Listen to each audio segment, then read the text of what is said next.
So good morning everyone. अहिले चाहिँ बिहानको त्यसै 5:30 पाउने 6 भयो होला। अहिले चाहिँ हामी भर्खर उठ्यौँ अनि अगाडि चाहिँ हामीले यस्तो खतरा भ्यू देख्न सक्नुहुन्छ। अहिले चाहिँ यहाँ घाम लागिरह अनि माउन्ट माछापुच्छ्रे चाहिँ यहाँ अहिले ढाकिरह त्यही हो। You can see the view of Machhapuchhre and this is Dhaulagiri. अहिले चाहिँ यो बादलले छेकिरह तर यो चाहिँ एकदम क्लियर देखिरहेको छ मैले यहाँबाट।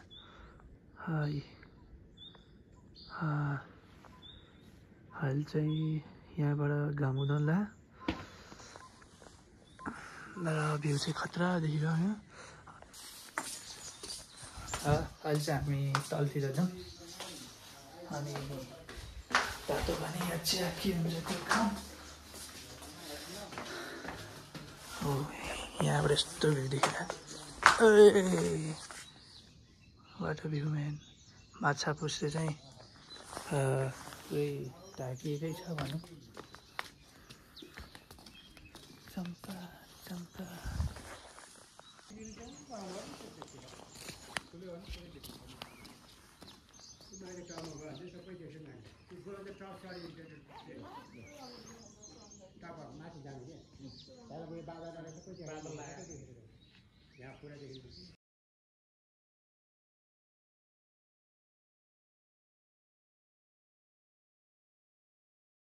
हजुरले रोटी बनाउँदै हुनुहुन्छ? तातो पानी खाइदिए अहिले?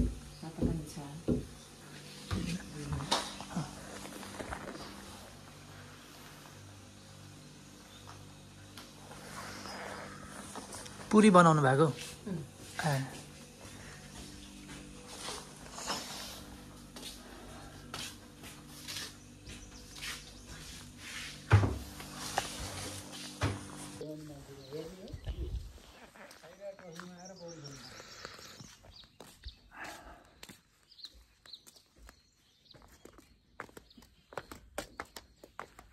झन् फेरि क्लियर हुँदै गयो मौसम। हामी यहाँ तल आन्टीकोमा छौँ। Good morning aunty. तातो पानी खानुभयो हजुरले? तातो पानी खानुभयो? भर्खर लिप्नु भएको छ क्या? यहाँ चाहिँ आगो हो ए भित्रमा यहाँ तातो खाने भयो। यहाँ तातो छ क्या? अब अर्कोचोटि बस्न आउनु। म अर्कोचोटि आउनु छु अनि फेरि यहीँ आउँछु।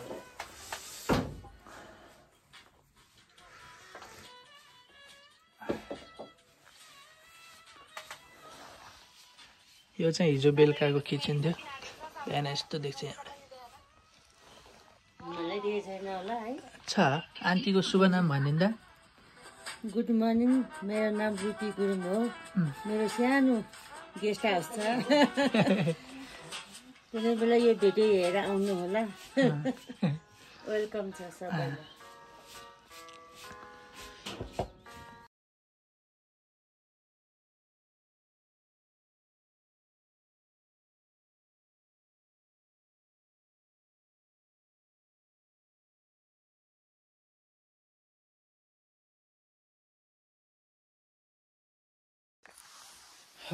अहिले चाहिँ हामीले चिया खाएको छैन, पानी खायौँ र मैले चाहिँ यो ट्राउजर लगाएँ। अब हामी चाहिँ ननस्टप त्यही 6-7 घन्टा हिँड्नुपर्छ भन्थ्यो फरेस्ट क्याम्प भन्ने कमाकोलाई। र त्यहाँबाट माथि आज चाहिँ हाम्रो टार्गेट भनेको चाहिँ बेस क्याम्प नै पुग्ने होला। भयो भने के हुन्छ हेरौँ। बेस क्याम्प पुग्यो भने चाहिँ भोलि फर्किन सजिलो हुन्छ। र भएन भने फरेस्ट क्याम्पसम्म मात्रै जाने।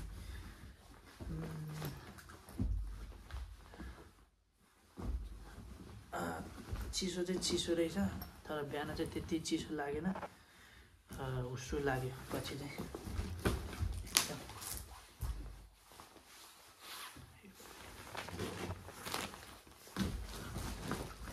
यो ज्याकेट चाहिँ मैले अहिले लाएन होइन। यो ज्याकेट चाहिँ माथि लाउनुपर्छ। अहिले चाहिँ यतिको चिज छ, त्यति जाडो भन्नु चाहिँ छैन। यो ज्याकेटले चाहिँ हिँड्नलाई गाह्रो पनि पार्छ मेरो बिचरा।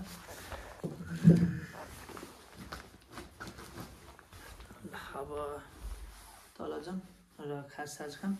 अब हामी माथि नआउने गरी त्यहीँबाट चल्दिने। मैले आँखाले हेर्न सकेको थिएँ नि, तर यो घाम चाहिँ एकदम खतरा देखिरहेको यहाँ। मैले आँखाले चाहिँ हेर्न सकेको थिइनँ। अहिले अघि हुस्सु परिरहेको थियो नि त, अहिले झन् चटक्क घाम लाग्यो। पछाडिको भ्यू चाहिँ यस्तो बवाल देखिरहेको। घाम चाहिँ मैले आँखाले हेर्न सकेको थिइनँ कि। अहिले चाहिँ हामी अब माथि नआउने गरी तलतिर जाउँ यहाँ। अब हामी माथि फर्किँदैनौँ होला। अहिले चाहिँ घाम लागेर हामीलाई एकदम साथ दिइरहेको छ मौसमले, नत्र अघि चाहिँ पुरै हुस्सु लागिसकेको थियो। अहिले चाहिँ यस्तो बवाल भ्यू देखिरहेको।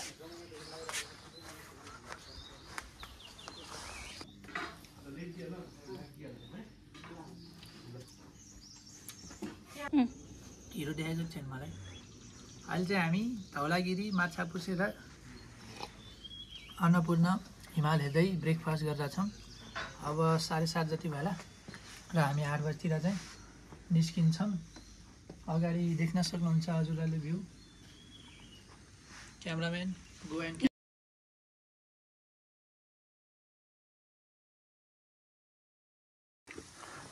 Way to Landruk ABC Mardi हिमाल।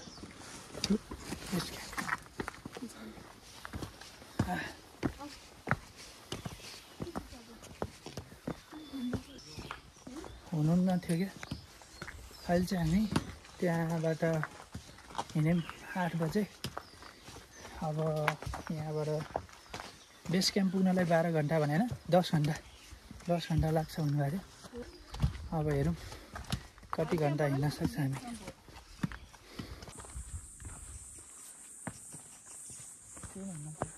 ल्यान्डस्केपमा छैन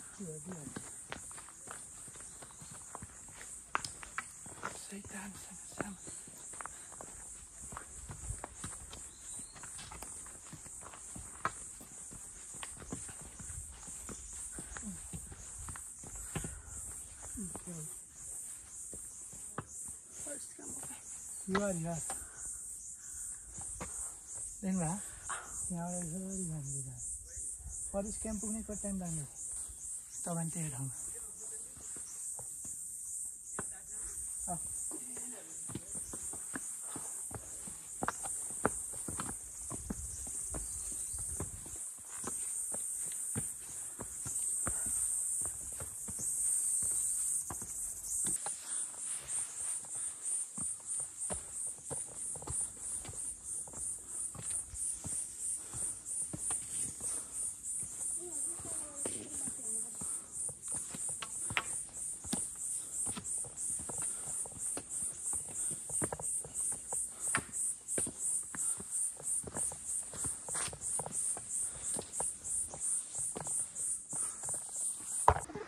अहिले चाहिँ हामी आधी घन्टा जति हिँडेर आइसक्यो होला आएको ठाउँबाट।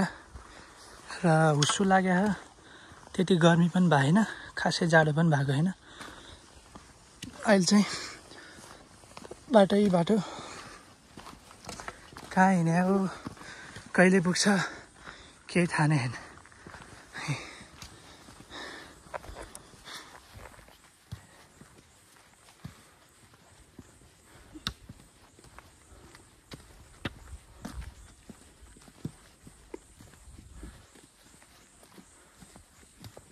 तलहरू चाहिँ माथि हो, बिचरा माथि नै होला, बोर्डै राखेर हुन्छ।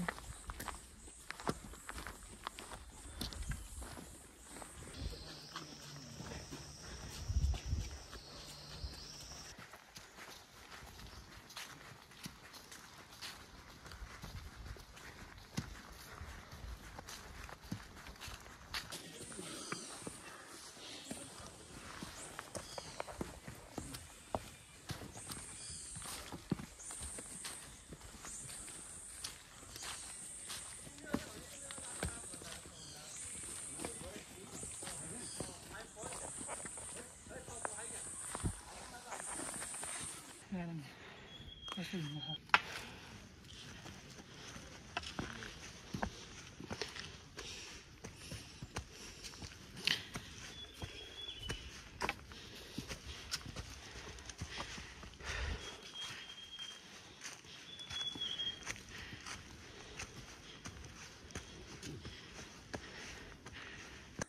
अहिले चाहिँ हामी लगेको ठाउँबाट भन्दा र घाम नलागे पनि यस्तो गर्मी भइरहेको कि मलाई थकाइ लागिरहेको पसिना पुछौँ एकछिन रेस्ट अब र फेरि जानुपर्छ उकालो पखत अझै हामी 2-3 घन्टा हिँड्नु बाँकी हो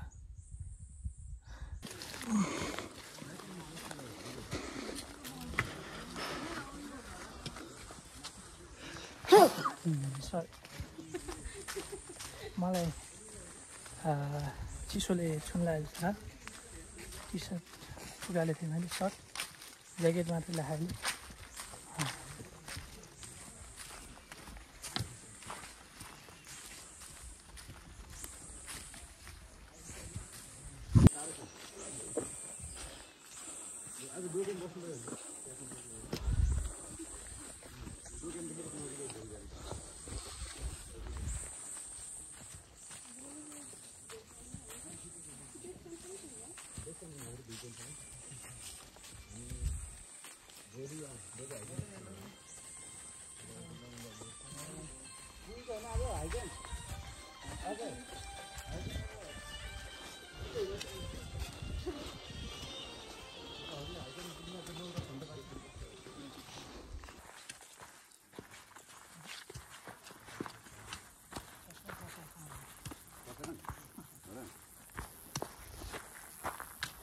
पुरानो बाटो चाहिँ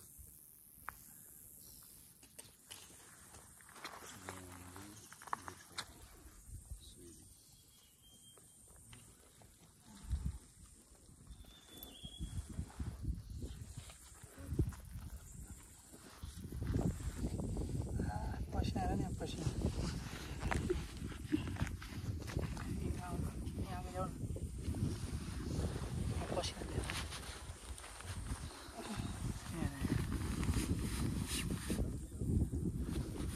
पसिना अघि यहाँबाट सरी यहाँ मेरो यहाँ राइट ह्यान्डमा खन्दा यो लेफ्टमा होइन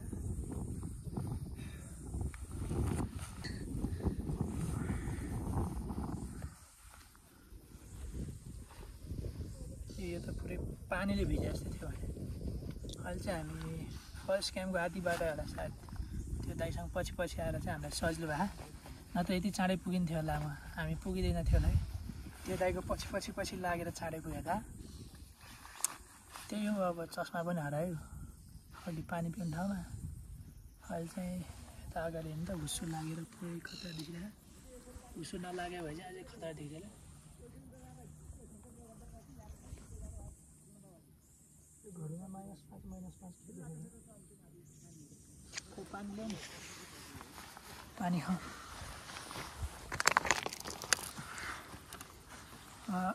त्यहाँ चाहिँ घाम पनि लागिरहेको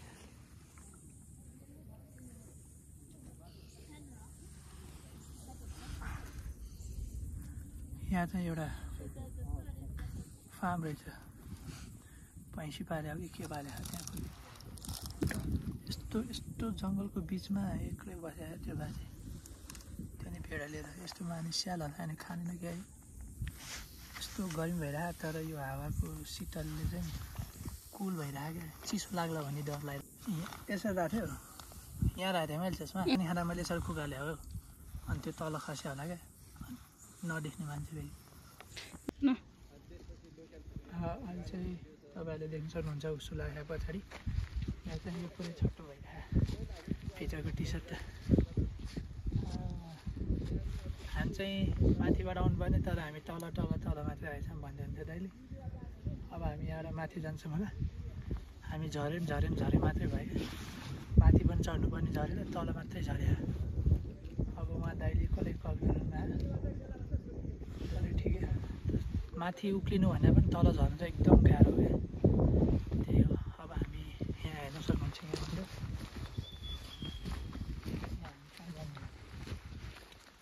सूर्य लङ एनटिएनसिएसिएपी दुध खर्का त्यो अब दाईको पछि आएको हेर हामी दाईकै पछि लानुपर्छ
अहिले चाहिँ we can see the boat to low camp हैन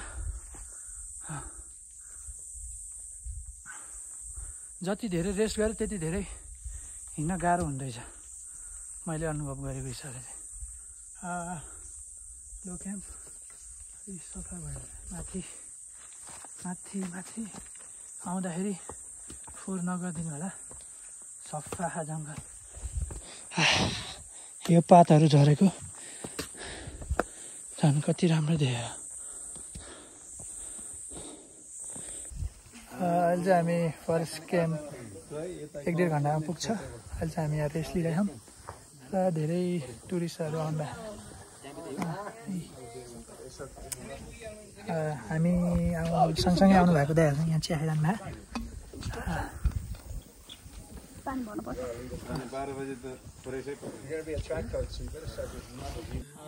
घाम लाग्यो रेनकोट पर्दैन raincoat फुगाल्ने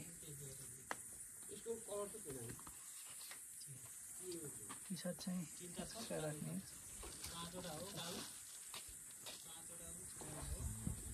let's go so right now हामीले खाना खायौँ र यहाँबाट 2 घन्टा लाग्छ अरे अब लोवर क्याम्प पुग्नलाई त्यही भएर हामीले हतार नगरी नि हुन्छ। अब 1 बजीतिर हिँड्यो भने पनि 2-3 धेरै ढिला भयो भने 4 बज्छ। हाई क्याम्प जाने चान्स छैन आज। अघि हिँड्यो भए चाहिँ 12 बजी हिँड्यो भए 1 2 3 4 5 या 6 बजी पुग्थ्यो होला। शरीरलाई पनि धेरै गाह्रो नदिउँ भनेर चाहिँ हामीले लो क्याम्पसम्म जाने भन्यौँ र लो क्याम्पबाट हाई क्याम्प चाहिँ भोलि बिहान चाँडै गएर अनि भोलि नै फर्किने होला सायद। अब यहाँबाट हामी एकछिन रेस्ट गरौँ, त्यही हो, अनि फेरि जाने। सो अहिले चाहिँ हामी फरेस्ट क्याम्पबाट ठ्याक्कै 1 घन्टा हिँड्यौँ र बिचमा चाहिँ पानी पनि परेको थियो। हामीले यो रेनकोट पनि लगायौँ र अहिले पनि पानी परिरहेको छ। पानी परेको भएर चाहिँ जोगा होला भन्ने डर मात्रै हो, अरू केही पनि होइन। बिचमा चाहिँ हामीले एउटा नेपाली दाइ पनि भेटाउनु भएको थियो। नेपाली दाइ भेटेको थियो, त्यो दाइ माथि जानुभयो। हामीले एकछिन रेस्ट लिएको थियो। अहिले चाहिँ देख्न सक्नुहुन्छ हुस्सु लाग्यो। अहिले हामी माथि लो क्याम्प गएर पनि खासै भ्यू हेर्न पाइएला जस्तो चाहिँ लाग्दैन मलाई, पानी परेको भएर। अब हेरौँ के हुन्छ। मौसम चाहिँ जाडो भएन, गर्मी पनि भएन भनौँ न।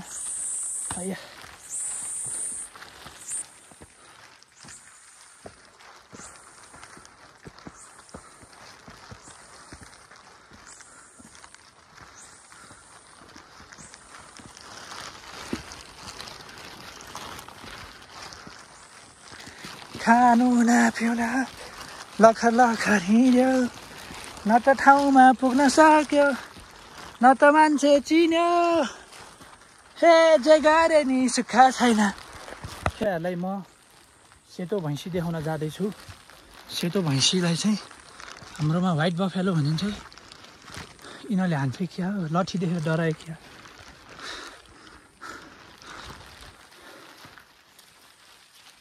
काठमाडौँमा त यो देख्न असम्भव हो यार।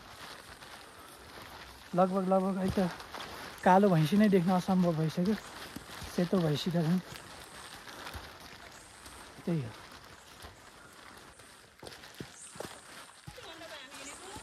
एक घन्टा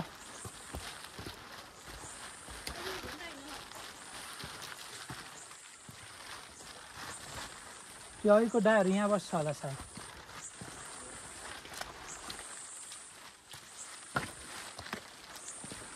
बाटो चाहिँ पानी परेको भएर अलिकति हिलो भयो।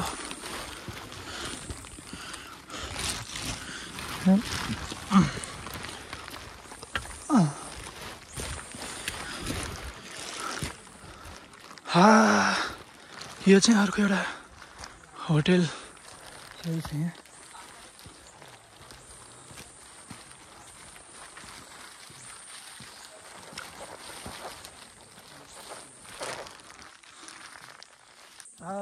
अघि चाहिँ गर्मी भयो भनेर मैले सरफुकाले, अहिले चाहिँ फेरि मौसम जाडो भइरह। तर ठिकै हो, हिँड्ने बेलामा गर्मी नै हुन्छ। यहाँबाट अब 1-1.5 घन्टामा लो क्याम्प पुगिन्छ भन्नुभयो होइन। अहिले चाहिँ अब जाउँ, कति टाइम लाग्छ हेरौँ।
हामी लो टाइममा आइसक्यौँ र हामी आउनु र पानी पर्नु चाहिँ एउटै भयो। पानी परिरहेको हाम्रो कपडाहरू चाहिँ यहाँ पसिनाले भिजेको थियो। हाम्रो कपडा चाहिँ मैले सुकाइदिएँ यहाँनिर। अनि अहिले चाहिँ चिया खाएँ, त्यही हो। अब यहाँ पानी परिरहेको भ्यूहरू केही देखाएन त्यस्तो। हाम्रो खाना ल्याइदिनु भयो भनेर भन्नुभयो दाइले। अब हामी खाना खाऊँ, हेरौँ है त खाना कस्तो हुन्छ।